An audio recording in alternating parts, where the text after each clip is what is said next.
పిఠాపురంలోని ప్రతి గ్రామంలో తెలుపు, ఎరుపు రంగులతో కూడి ఉన్న సీరియల్ బల్బులను ఏర్పాటు చేయబోతున్నారు. మొత్తం మీద ఈ జనసేన ఆవిర్భావ దినోత్సవం కార్యక్రమానికి దాదాపుగా 2 కోట్ల రూపాయల ఖర్చవుతుందని అంచనా వేస్తున్నారు. ఇంత డబ్బులు ఒక సభ కోసం ఎందుకు ఖర్చు చేస్తున్నారు? దీనికి డబ్బులు ఎక్కడి నుంచి వచ్చాయి? సొంత డబ్బులతో చేస్తున్నారా లేదా ప్రభుత్వ నిధులతో చేస్తున్నారా అనే విమర్శలు కూడా ఎదురవుతున్నాయి. మరి దీనికి సంబంధించిన పూర్తి వివరాలు ఇలా ఉన్నాయి. మార్చి 14 ప్రతి ఏడాది పవన్ కళ్యాణ్ అభిమానులకు ఒక పండుగ వాతావరణం లాంటిది. ప్రజారాజ్యం పార్టీ కాంగ్రెస్లో విలీనం చేసిన తర్వాత మళ్లీ మెగా కుటుంబం నుండి మరొకరు రాజకీయాల్లోకి రాగలరా అనే ప్రశ్నలు ఎదురవుతున్న సమయంలో రాష్ట్రం రెండుగా విడిపోయినప్పుడు పవన్ కళ్యాణ్ ఒక ఆవేదనతో పెట్టిన పార్టీ జనసేన. మొదటి ప్రసంగం ఆ రోజుల్లో ప్రకంపనలు రేపింది. అయితే అప్పట్లో ఎన్నికల్లో పోటీ చేయటానికి సమయం లేకపోవడంతో తెలుగుదేశం పార్టీ బీజేపీకి తన మద్దతుని ప్రకటించి 2 తెలుగు రాష్ట్రాల్లో ఆ పార్టీ అభ్యర్థులకు ఎన్నికల ప్రచారం చేశాడు. ఆ తర్వాత కొన్నాళ్లు కూటమికి మద్దతుగానే ఉన్నాడు. కానీ మధ్యలో టీడీపీ, బీజేపీలకు రివర్స్ అయ్యి 2019 ఎన్నికల్లో వామపక్షాలతో పొత్తు పెట్టుకుని పోటీ చేశాడు. ఫలితం ఎంత దారుణంగా వచ్చిందో మనమంతా చూశాం.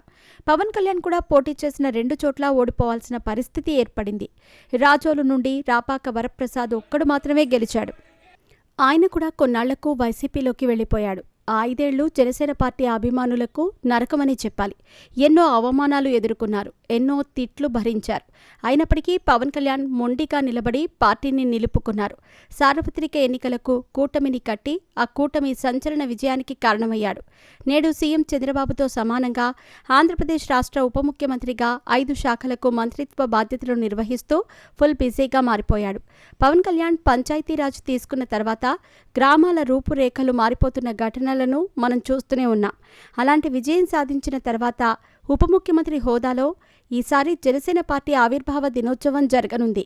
అందుకే పార్టీ ఎమ్మెల్యేలు మొత్తం ఈ కార్యక్రమాన్ని అత్యంత ప్రతిష్టాత్మకంగా తీసుకుని ప్రతి జిల్లాకు పర్యటించి జనసేన కార్యకర్తలు ఈ ఆవిర్భావ దినోత్సవ సభలో పాల్గొని విజయవంతం చేయాల్సిందిగా కోరుతున్నారు. అయితే ఈ వేడుకలకు ఖర్చు కూడా కనీవిని ఎరుగని రేంజ్లో జరుగుతోంది. సభకు వచ్చే అభిమానుల కోసం భారీ ఎత్తున భోజన కార్యక్రమాలు ఏర్పాటు చేస్తున్నారు. పిఠాపురంలోని ప్రతి గ్రామంలో తెలుపు, ఎరుపు రంగులతో కూడి ఉన్న సీరియల్ బల్బులను ఏర్పాటు చేయబోతున్నారు. మొత్తం మీద ఈ కార్యక్రమానికి దాదాపుగా 2 కోట్ల రూపాయలు ఖర్చవుతుందని అంచనా వేస్తున్నారు. ఇంత డబ్బులు ఒక సభ కోసం ఎందుకు ఖర్చు చేస్తున్నారు? దీనికి డబ్బులు ఎక్కడి నుంచి వచ్చాయి? సొంత డబ్బులతో చేస్తున్నారా లేదా ప్రభుత్వ నిధులతో చేస్తున్నారా అనే విమర్శలు కూడా ఎదురవుతున్నాయి. దీనికి పవన్ కళ్యాణ్ మార్చి 14న సమాధానం చెప్తాడో లేదో వేచి చూడాలి.